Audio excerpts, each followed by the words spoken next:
네, 7명의 투숙객이 숨진 경기 부천 호텔 화재와 관련해 호텔 소유주가 화재 원인으로 지목된 노후 전선을 20년 가까이 사용했던 것으로 드러났습니다. 소방시설과 피난기구에 대한 관리 소홀도 인명피해를 키운 원인으로 지목됐습니다. 자세한 소식 취재기자 연결해 알아보겠습니다. 한웅희 기자.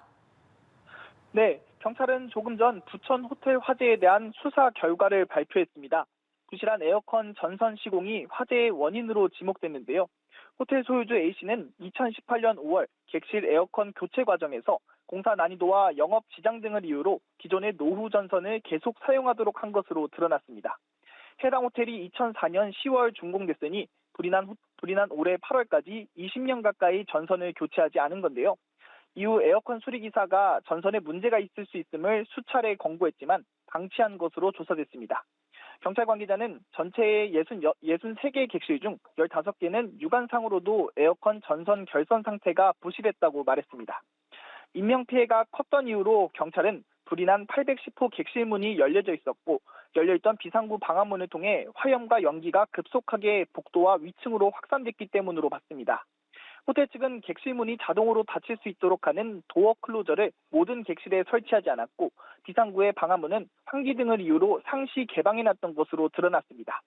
전 객실에 비치됐어야 하는 간이 완강기 역시 31개 객실에는 비치되지 않았고 9개 객실은 로프 길이가 짧아 사용할 수 없었던 것으로 조사됐는데요. 특히 에어매트로 추락한 투숙객이 머물렀던 807호는 간이 완강기가 비치돼 있지 않았습니다. 화재 경보기는 작동했지만 호텔 매니저가 임의로 경보기를 정지시켰다가 재작동하는 탓에 2분 24초 동안 투숙객 피난을 지연시킨 것으로 경찰 수사 결과 드러났습니다. 네, 당시에 투숙객 2명이 에어매트로 뛰어내렸다가 사망했는데요. 이 부분에 대한 수사 결과도 나왔다고요. 네, 그렇습니다. 당시 807호 남녀 투숙객 2명은 복도의 화염이 객실 내로 번져 탈출할 길이 없게 되자 지상에 설치된 에어매트로 뛰어내렸는데요. 먼저 뛰어내린 여성이 에어매트의 가운데 지점이 아니라 가장자리 쪽으로 떨어졌고 그 순간 반동에 의해 에어매트가 뒤집히고 말았습니다.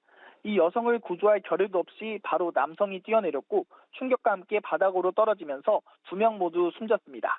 경찰은 뒤집힌 에어매트에 대해선 소방의 책임을 묻기 어렵다고 판단했습니다.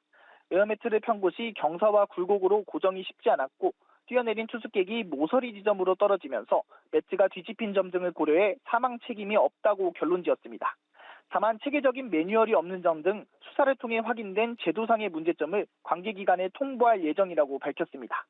경찰은 호텔 소유주 등 4명에 대해 화재 발생과 피해 확산에 책임이 있다고 보고 업무상 과실치사상 등의 혐의로 입건하고 오늘 오전 구속영장을 신청했습니다. 지금까지 부천 원미경찰서에서 전해드렸습니다.